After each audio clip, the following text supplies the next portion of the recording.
সরাসরি আবারও উজ্জ্বল মুখোপাধ্যায় আমাদের প্রতিনিধির সঙ্গে কথা বলবো। উজ্জ্বল, অর্থাৎ বিধানসভার ফ্লোরে দাঁড়িয়ে মুখ্যমন্ত্রী শুভেন্দু অধিকারী যে কথা বলেছিলেন যে একেবারে house belongs to the opposition এবং যেখানে সমান সমান শাসকের সঙ্গে বলার সুযোগ দেওয়া হবে বিরোধীদের, প্রশাসন চালানোর ক্ষেত্রেও শাসকের পাশাপাশি বিরোধীদের সমান গুরুত্ব দেওয়া হবে এবং সমন্বয় সাধন করা হবে, আজ সেই বার্তাই দিলেন।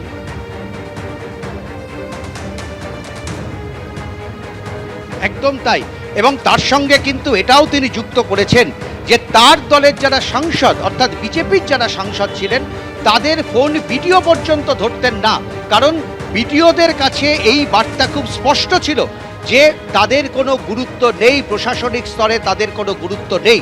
আমরা এই অভিযোগ বারবার বিরোধী শিবির থেকে বলতে শুনেছি। শঙ্কর ঘোষ যখন বিরোধী নেতা ছিলেন তিনি থেকে শুরু করে একাধিকবার বিরোধীরা এই অভিযোগ করেছেন যে তারা এমএলএ ফান্ডের যে টাকা পান সেই টাকা পর্যন্ত তাদেরকে খরচা করতে দেওয়া হয় না। তারা বারবার পাঠান, তাদের স্কিম জমা দেন, কিন্তু সেই স্কিম ফেরত পাঠিয়ে দেওয়া হয়। অর্থাৎ প্রশাসনিক স্তরে ওরা আমরার যে বিভেদ ছিল, শুভেন্দু অধিকারী কিন্তু আজকে স্পষ্ট করে দিলেন যে প্রশাসনিক স্তরে অন্তত সেই বিভেদ তিনি রাখতে চান না। এবং আজকে বিরোধীদের যোগদানের মধ্য দিয়ে একটা বার্তা কিন্তু একেবারে প্রশাসনের হায়ার লেভেল থেকে একেবারে জেলা শাসক পর্যন্ত পৌঁছে গেল যে বিরোধী অর্থাৎ যারা বিধায়ক তাদেরও কিন্তু সমান গুরুত্ব রয়েছে প্রশাসন পরিচালনা করার ক্ষেত্রে। অর্থাৎ তাদের মতামত, তাদের অভিমত, তাদের কোনো মন্তব্য সেগুলোকেও কিন্তু সমানভাবে গুরুত্ব দিতে হবে, ঠিক যেমনটা গুরুত্ব দেওয়া হয় একজন শাসক দলের বিধায়ক হিসাবে। একেবারে একসঙ্গে মিলে সরকারের কাজ করতে হবে, প্রশাসনের কাজে শাসকের পাশাপাশি বিরোধীদেরও সমান জায়গা দেওয়া হবে। আজ কিন্তু বৈঠকের শেষে তা একেবারে স্পষ্ট হয়ে গেল।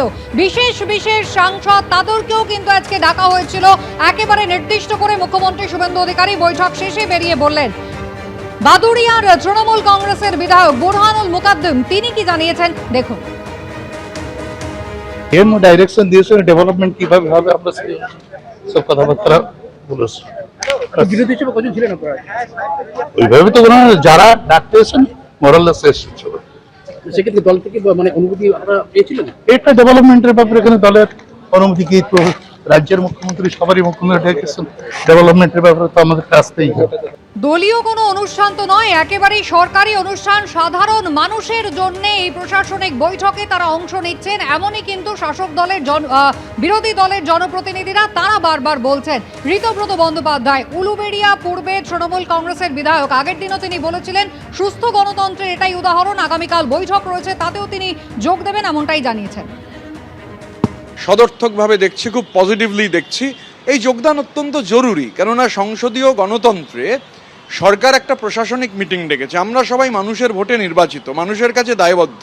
তো সরকারকে মাইনাস করে কোনো কাজ তো, এবং সরকারও যে এই উদ্যোগ নিয়েছেন, আমার সঙ্গে দিল্লিতে শুভেন্দু অধিকারীর যখন দেখা হয়েছিল উনি আমাকে বলেছিলেন যে এই মিটিংগুলোতে আসার জন্য। তো স্বাভাবিকভাবে আমি যেমন আগামীকালই একটা প্রশাসনিক মিটিং নয় কিন্তু Saratchandra medical college, government medical college আমার কেন্দ্রে, সেখানকার একটি মিটিং রয়েছে, সরকারি মিটিং, আমি সেই মিটিংয়ে যোগ দিতে যাব।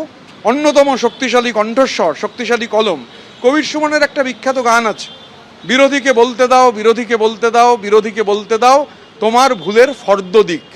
গণতন্ত্রের জন্য এটা খুব জরুরি যে বিরোধীর কথা বলতে পারা। দুর্ভাগ্যজনকভাবে একটা ধারাবাহিকতা ছিল যেখানে বিরোধীরা ডাক পেতেন না, এটা স্বাস্থ্যকর নয়। এবিপি আনন্দ এগিয়ে থাকে, এগিয়ে রাখে।